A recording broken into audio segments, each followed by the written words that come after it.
welcome to Politics and You. My name is Anthony Momodu. This is People's Television. You find us on channel 120 on StarTimes Decoder. On today's edition, we're going to be looking at 2019 in focus and the expectations of Nigerians and the political parties. It's been said that the pre-election year is filled with a lot of expectations and very sudden and apt attention and response by government and government officials to their electorate, knowing fully well that it's time for elections. And suddenly they say white elephant projects and complicated projects are also being put in forward. And critics say they use this opportunity to siphon money for campaign for the very elections coming up. On today's edition, my guests will be looking at the road to 2019, how interesting and complicated it's going to be. My guest on today's edition, very, very exciting. We've got the first female governorship, deputy governorship aspirant in the immediate past election in Edo State, and also she's the first female national chairman of any political party in Nigeria. So thus making history. Let's welcome Barrister Mrs. Georgina Dukpokpo. Good evening. Good evening. Thanks for having me. All right, and to my right is the editor-in-chief of National Express and one-time the media aide of Atiku Abubakar many years ago. He is no other person but Ibrahim Dan Haliu. Good evening and welcome. Good evening. All right, let's first of all, we'd like to know YDP. That's the Young Democratic Party. That's correct. All right, can you just give us a clue to what Young Democratic Party stands for, and because they're obviously one of the new political parties a year ago, I guess. Yes, we were registered on the 11th of February, Okay. 2016. That's when we got our certificate. And it was put together, the party was formed by a group of young people with, we had similar ideals. We were tired of the situations it were, and we couldn't find a place in the existing parties. So, I mean, that aligned with what we believed in. So we came together and formed a party. It wasn't an easy road. We had to take INEC to court. And we finally got our judgment and we registered. And it's been a roller coaster ride, as it were, because we don't have a major funder. Okay. A financial backbone like most parties do. We fund the party ourselves. We believe that to cause the change that we desire, we have to put our all into it, including our finances, our time, and our knowledge as well. And we're a social democratic party. We believe that the greatest resource that Nigeria has are the human resource. And our intention is to come on board and develop that and find ways to make Nigeria, stand whole among the Committee of Nations. All right. My first question will be, now that we know what YDP stands for and how new they are or how well they are grounded in the political space, my first question to both of you is, how settled do you think the political space is as regards 2019? 2019, yeah, I would say it's a very dicey situation actually, where you have political parties.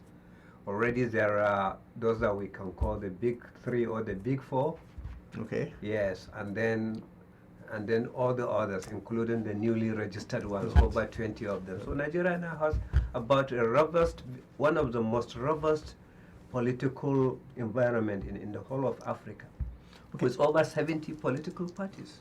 Could we say political parties are ready for 2019 if you consider the feud between political parties, within political parties, like you said, the big four political parties, and also the emerging parties?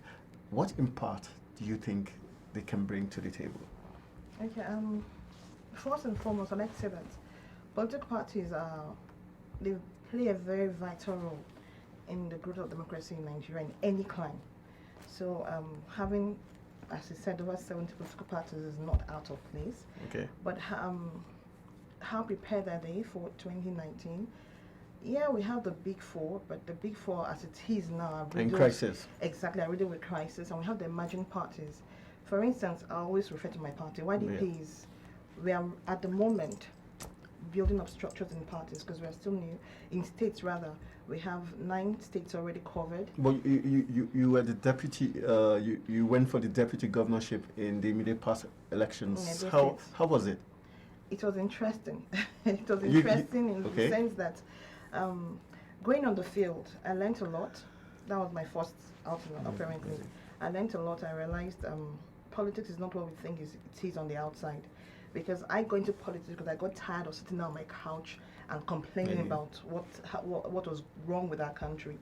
And when I got in there and got into campaigns, and I realized it was a different ball game altogether.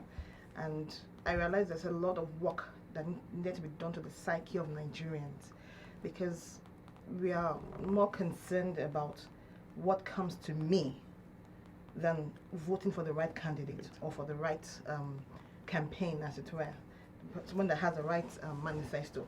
We're more concerned about the 2,000 we get on that election day than what happens 4 years after. Okay. So that has also helped me in planning a calendar and an agenda for YDP going into 2019. All right.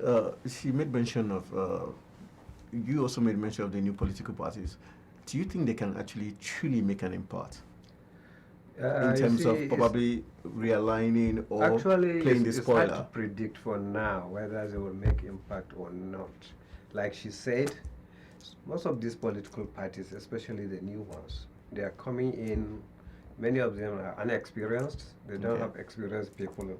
I mean, in the arena. So it's like it's an experiment.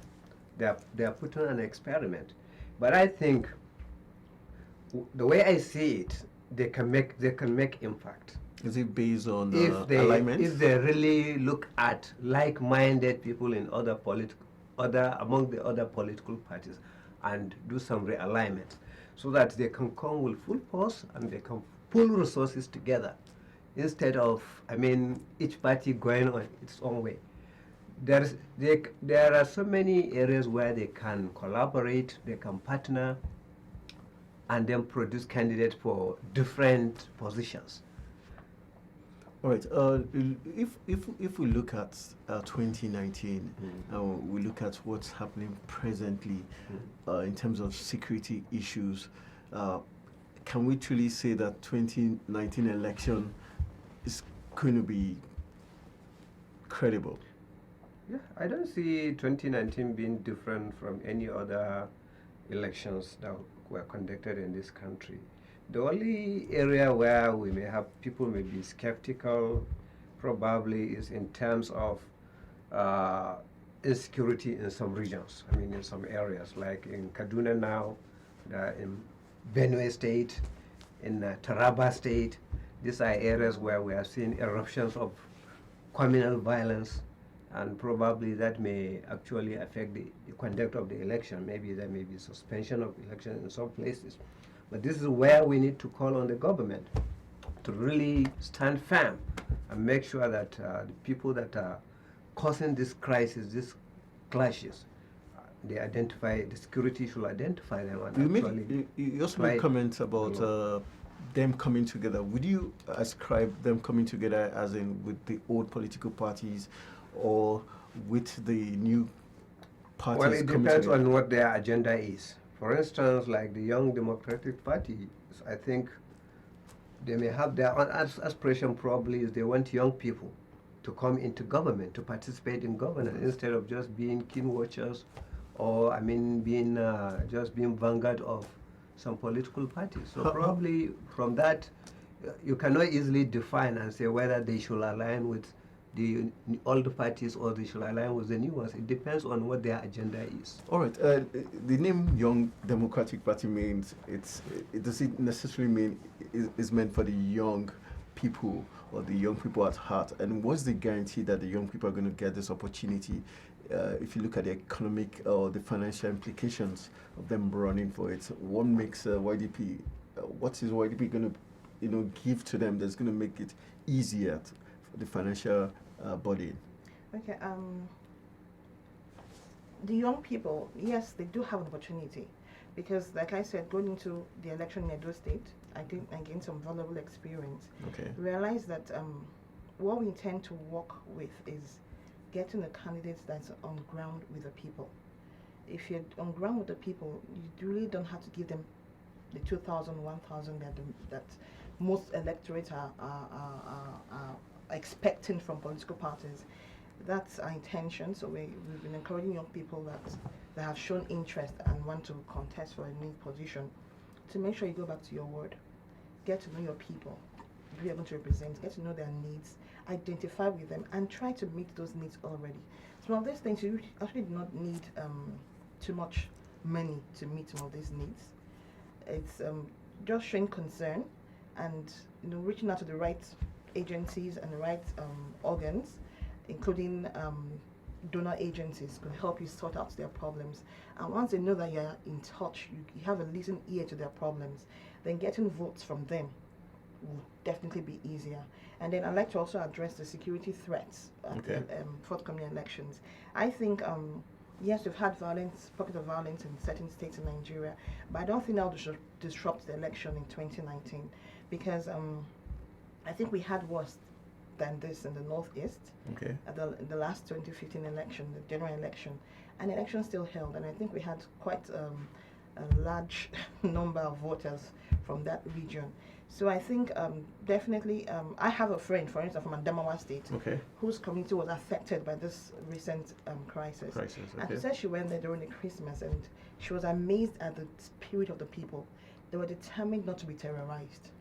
They were determined not to live in fear. So I think Nigerians, in that regard, we are winning the war against terrorism. So I think Nigerians will definitely be willing to come out and say, we want a change. We want someone that can understand our cries and address this insecurity properly.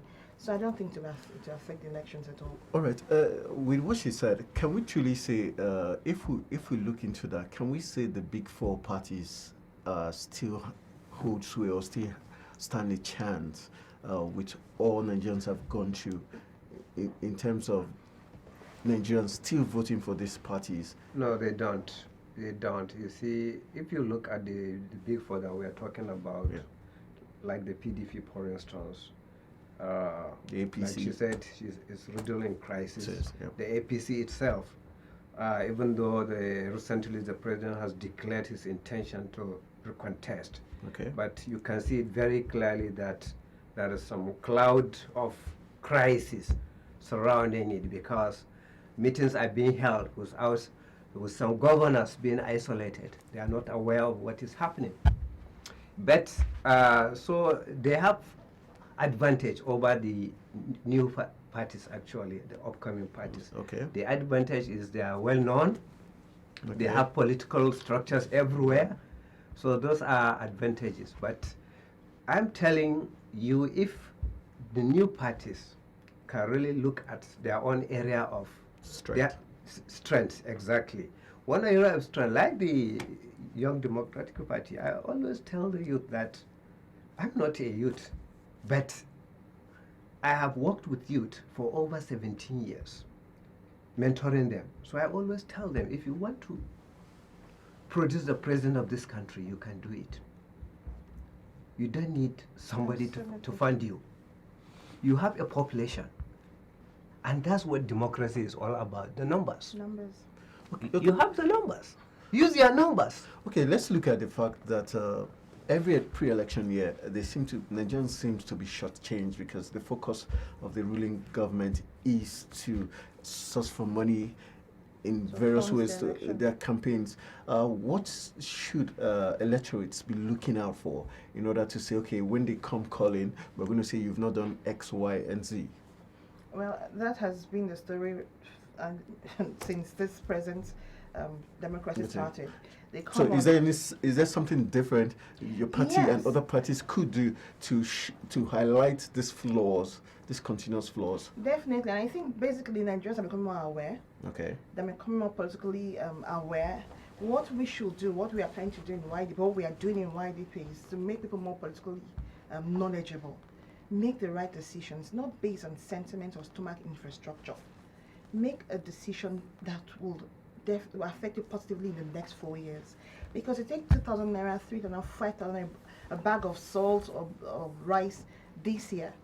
It's going to end sometime. And for the next 4 years, it's going to end within a month at the most. And the next 4 years, you're going to live in penury. So that is the message we are preaching to our people, to the electorate. You can't allow this happen. Vote for people. Make sure your vote counts. First and foremost, we're telling them to go out there and get their PVCs. Because from statistics, we realize that it's just about 15% of qualified Nigerians actually vote. So we are going out there to make sure people get registered and get their PVCs. And then make sure you defend your vote. Make sure you go out there and vote. Because when you do that, you do have a right to ask and question that person that was elected into office, because it was you that got him into office. But so far, before now, we've allowed just the political occupation, people that have made politics occupation, we've allowed them to determine what will happen for the next 4 years in our lives. So we need to change that. That's what we're preaching in YDP to the electorate at our ward meetings, at our congresses. That is what we are preaching. Let people know that the power is in their hand. Like I often say, that the greatest power, the greatest office in the land is not the president's office, or it's not an elected office. It is the office of the citizen. You are the most powerful person in your country. So you have a voice, you have a stand. That voice is your PVC. Make sure you get your PVC, whatever it is, whatever it costs you, make sure you get it. Go out on the election day and make sure you vote for your choice. After scrutinizing all the manifestos and the candidates, and make sure you pick someone you can actually, that is in touch with you, someone you can approach if he gets elected into office. All right. Looking at the APC government, specifically our President Buhari, looking at his age, looking at his health status, how do you think political parties could leverage on that to probably convince the electorate to say, okay, these are the reasons why Mr. President shouldn't come back. We're not saying he's not a good man, we're not saying he's corrupt, but we're saying these indices would affect, because what it means is that by the time he comes in, we'll be talking about someone who is 80 years old, if he wins, for instance.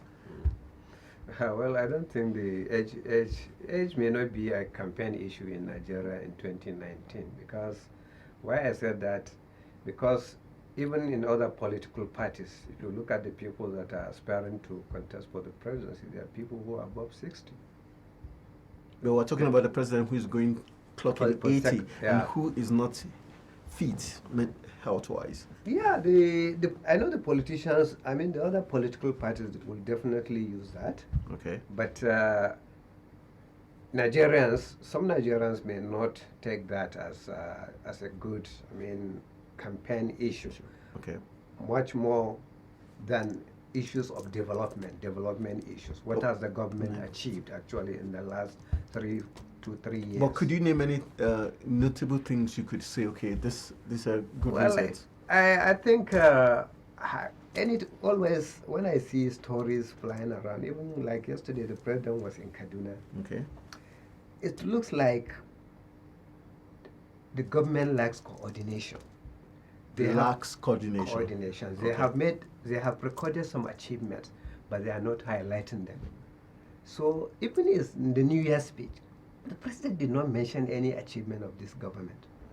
Most of the things mentioned in the New Year speech were about projects that will be executed from now to 2023. Well, he doesn't even know whether he will actually come back. So why are you talking about projects that you cannot determine, since you may not be there? So I think the government really they have achieved some things, like the issue of security in the Northeast. They can beat their chest and say, well, at least we have. But for the headsmen and other that's another issue. You see, the problem with this problem has not been new in Nigeria. Every president has faced one security challenge or the other. As you solve one, another one erupts, and that is life. There will never be period when there will not be problems. But do you think he's armed with enough things? But actually, the Northeast issue, even the Northeast issue, I can say it's not fully a successful war. Actually, there are still issues, like even the issue of resettlement of the IDPs is an issue. The issue of also applying other palliatives, because it is not something that you just apply force.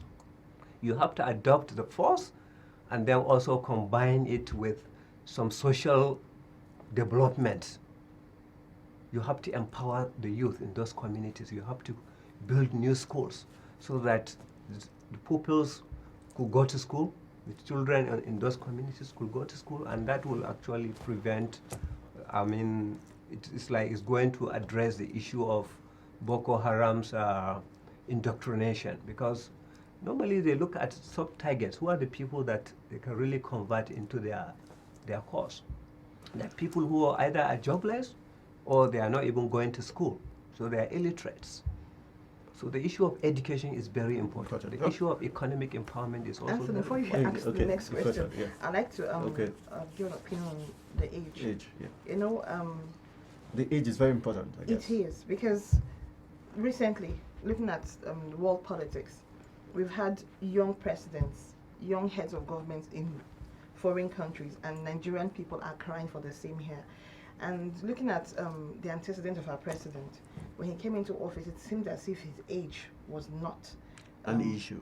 was when he came on board. But after a while, it became as if it was an issue. He was always falling sick, and people are tired of. They don't want a president who is half in the country and half on the hospital bed. They want one that is young and viral, that is forward thinking. They want one that is young. That's the truth. So age will play a vital role. And talking about security in the Northeast, I don't think the president can beat his chest yet, the government, because they just recently asked for $1 billion to tackle what they say have been defeated. You know, for the Northeast, it's particularly painful because I have friends there. I had someone I was living in my house who was based in the Northeast. She showed me a picture recently of her house that was bombed, and it's really quite pathetic, because most people down south don't realize what is going on in the Northeast. You still believe there's no Boko Haram, that it's fictitious or whatever, but there is a war going on in the Northeast. And like he said, educating the people is very, very, very. That's another ball game. If you go into that, you could take another long discussion. But yes, it's very key, because if you educate these people, not because they are from the north, but because they are Nigerians, then Boko Haram will not be able to indoctrinate them to do the the suicide bombing and all that. So yes, all right. We notice in Nigeria the political parties have an issue of internal democracy being one of the issues. We saw what happened with the PDP recently after the December 9 convention. There was a splinter group again, and also we look at the quality of people working for the present APC government. Always having issues, their statements coming out very funny and all that. What's the guarantee that other parties, for instance yours, have internal democracy that we're not going to see superimposition of persons, and what's the guarantee that you've got quality? What mechanism do you have to make the lecturers say, okay, yeah, let's look at this for a start? In my opinion, one of our dreams is not to have a delegates primaries, as it were. We want members to vote. But for presidential, maybe a bit difficult, but we don't have the logistics to coordinate that. Sure. But for other states and all that, that's what we intend to do. Every member of YDP has a voice on who's going to represent you. So that will definitely rule out imposition of candidates. Now, internal party democracy, I think that unfortunately is because of the tradition that was established by PDP, because of the tradition of impunity, where you allow those that are in power to dictate what will happen to the party instead of the other way around. And that has somehow eroded into other parties. And that's why, for instance, anybody can just wake up and cross over to the ruling party from an existing party that is not one of the big four, as it were, because anything goes in that party. But for us in YDP, what we intend to do, what we do for people that are candidates for any election, we have trainings for them, where you get to imbibe the culture of YDP, what YDP stands for. And like they often say, that the law of deep and lasting impression is a continuous repetition. We always try to drum into their ears every opportunity that this is what YDP stands for. And by the time it becomes a culture to them, I don't see them wanting to go to any other party, crossing over to any other party, or for instance, eroding the internal party, the internal structure of the party. It's a new party. It's not perfect, but we are working towards a better structure. But that is Do what you this think- mechanism was put in place. Do you think the new political parties have substance and capacity to bring something to the table that might cause an upset come 2019? If, for instance, they I'm very decide, perfect. if they decide But then APC coalition, APC was registered, I think, a few months to the 2015 elections, yeah. and they became the ruling party. So anything is possible. Like he said, you can't predict anything is possible because even the big four right now are in crisis. So that means the stage is open for anybody to come over. And coalition is not strained to politics in every clime all over the world. So having a coalition to achieve an aim in politics is not out of place. So it's not something that should be ruled out in 2019, even though it's not something that our party is considering at this instance. My party is considering this instance, but it cannot be ruled out in 2019. Okay. For you, looking at the INEC's failure or hitches in succeeding in completing the Dino's recall and other issues of buying and selling of votes that occurred in their number elections, are you convinced the electoral body we're going to get something concrete, something convincing come 2019? You see, one thing that Nigerians fail to understand is INEC is an election organization. But the success of every election worldwide, does not depend on the electoral body. The electoral body is just to ensure transparency and credibility of the process. But the citizens, especially the politicians, they have a big role to play. If INEC creates a level playing field for all political parties. Do you think they will do that?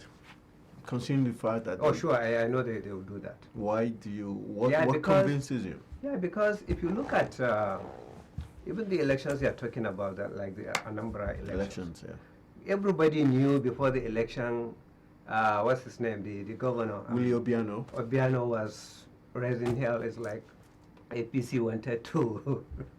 to play fast on it. Yeah, exactly. And then when the president went there, I mean, he himself was convinced that the president was not interested in whoever wins Anambra State. So I think it boils down to the leadership of the ruling party. If the president is not interested, he's neutral, then everybody, you see, once you see the handwriting, this is where the president's mind is leading to. Everybody will follow suit. So even INEC, I know they have conducted several elections where you have inconclusive results. And that has been the major problem with the INEC since the assumption of the new head. They have been having inconclusive elections. That is an indication that the political parties themselves, especially the major political parties, yeah. it's like everybody want to play the game against the rule. And when you have that kind of situation, there is little INEC as an institution can do. Though some of their officials, actually, they compromise in terms of the role they are supposed to play in supervising the conduct of the election. But I'm very much sure, I'm positive that INEC will be able to deliver a very credible election in 2019. All right. All things being equal. Yes. I want you to look at Nigerians, the electorate, for 2018. What are the things you would be expecting this present government to do that if they don't do, that should be an indication to the electorate that they do not deserve to be re-elected come 2019? Saying that on air. Okay, that's an interesting. Yeah, because if they don't deliver on those goods, then you could boldly say, okay, my party could deliver these goods, and so if they don't do this, that's the reason why in 2019 you should look somewhere else. I think Nigeria has a myriad of problems, and APC had in their campaign had so many promises. Yeah.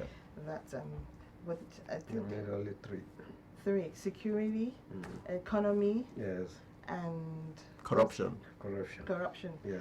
Would you say they've succeeded in corruption if you look at impunity? I don't think so, because ESS has not successfully the SSG prosecuted any of the big fish, as it were. Okay. It's not as if it's still business as usual, because Of course, they recorded some successes with the common man. Okay. But the big fish, the examples that we need to show that this is really a fight against corruption, they have been let go. We've had stories of implicating even the president's personal staff, and nothing has been done about it. Nothing has been said or done by the presidency about it, except of course for the SSG, and that was because of the outcry of Nigerians. So it was under duress. So they really had to do something about that. And then also in the area of security, when I think sometime last year, when we had a press release where we congratulated the white APC government for their success in the fight against in the area of security. Okay. But this recent pronouncement of demanding $1 billion makes one think, hey, what are we talking about? Do you think that money was for campaign? Well, it's a technical that move. is a political question. But I think technically it's apparent what it's for. Okay. We don't need to open our mouth wide to say what it is, but it's apparent what it's for.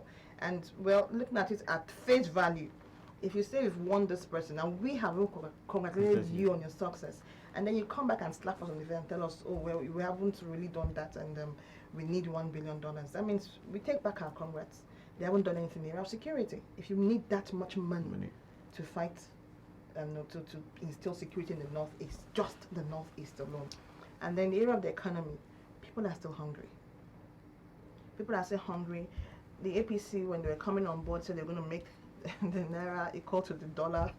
And, I mean, everybody, the story is clear. Do you think that's going to affect the elections? The fact that people are still very hungry, that's going to give the money bags and the money parties some bit of edge? It is. Unfortunately, it is. That is the truth. Because there's no way you're going to tell a man who has a family at home that hasn't eaten for 3 days not to accept 5,000 naira from a politician and vote for him to be able to feed his family. It's going to take. It's a Herculean task. It's going to really affect the outcome of the election in 2019. But we are trying to educate them. It's going to take a lot. It's an uphill task. But we're trying to educate them. But the reality is that there is hunger in the land, serious hunger, and it's going to take a lot to tackle that. If the APC is able to genuinely tackle that and get food on the table of Nigerians, the APC, including the federal government and the state governments, and then maybe they just stand a real chance of coming back. Okay. Otherwise, I don't see it happening. All right. For international observers and civil societies, what roles do you think they can play to actually put the electors in the right frame of mind to make the right decisions? For the international organization and the civil society first, let me just with the civil society. I think what they need to do is civic education, especially political education. They need to create the awareness among Nigerians to know their right to vote, and they cannot vote without the PBC. So those who don't have the PBC should get it. Those who were underage when the last election was conducted, and now they are up to voting age, they should get their PBC. Those who have a lost one, they should follow it up and make sure they get it renewed or replaced. Those are the functions, I think, the role that I think the civil society could play. Okay, fine. But for international organizations, I think the major role for them is to engage with the electoral body and also the political parties. Okay. Yeah. All because there is need for synergy between those two institutions, the political parties and INEC, so that every political party and key players in those parties will see INEC as a neutral key player that will conduct elections. It's not interested in who wins or who loses. So I think I should also mention here that in addition to what you released at the beginning, I'm also the secretary, deputy secretary of the inter-party. Yeah, I wanted to ask you: are you people doing anything behind the scene to make all political parties try to sing the same song? We are.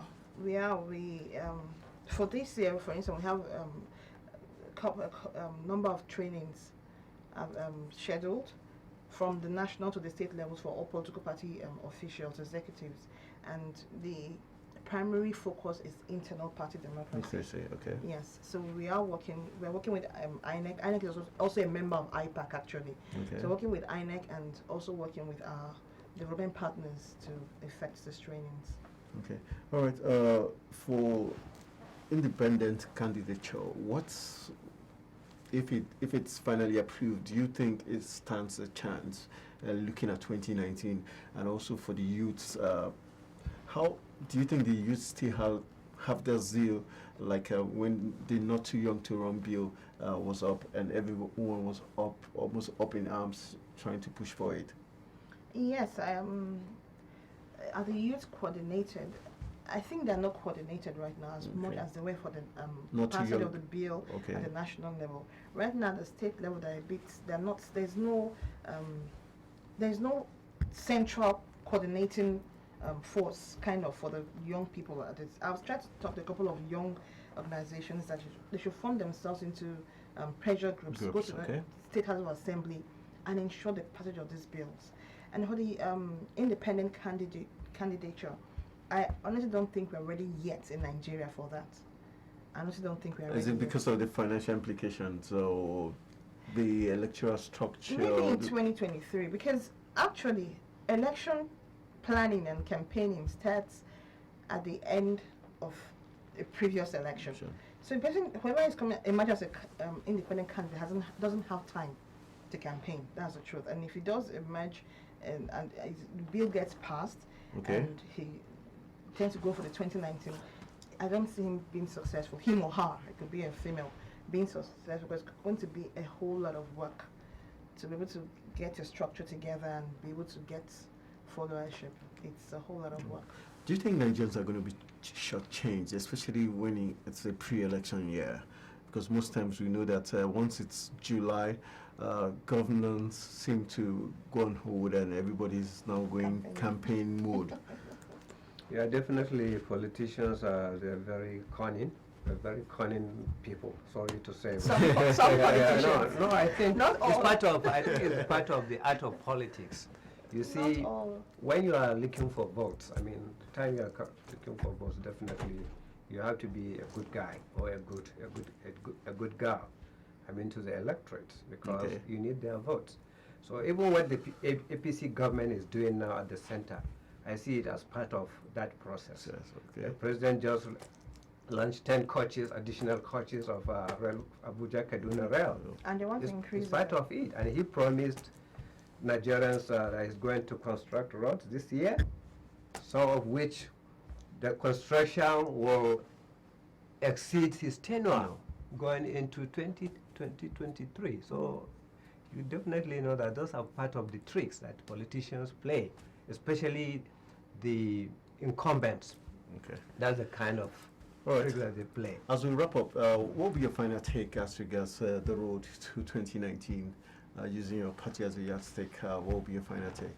As I said before, the most powerful office in the country is the office of the citizen. A child that was born in 1999 is qualified to vote in the coming elections. And looking at the face value, he really doesn't have a reason to vote, because he probably hasn't gained anything per se from the democracy. But I'll employ every Nigerian, as far as legally qualified, to go out there. Please, please, and please make sure you get your PVC. Talk to your friends, your neighbors, everyone in your circle of influence. Ensure you get your PVC. It's very important. Go out there on election day and place your vote and defend your vote and make sure everything is done the way it ought to be. All right, that's how we'll be kind of wrap on today's edition of the program Politics and You. We've been speaking with two very awesome Nigerians, one being the first female national chairman of any political party, elected political party in Nigeria, talking about the Young Democratic Party, and also she's the deputy secretary of IPAC and also ran as a deputy governor in the last Edo State elections. And also to my right is the editor-in-chief of National Express and also one-time media aide of Atiku Abubakar in the person of Ibrahim Dan Halilu. Thank you very much for joining me on today's program. Thank you very much. All right, that's how we call it a wrap on Politics and You. My name remains Anthony Momodu, saying thank you very much for being part of the program. Special thanks to the entire production team. And this is urging all electorates to be very watchful. Don't sell or buy your votes. Like I always tell you, your vote is worth at least 864,000 naira. So that's how least you should sell your vote. But we say don't sell your vote. It's very important to use your vote and vote wisely, just to ensure that you don't fall to the pranks of politicians, especially a pre-election year. See you next week.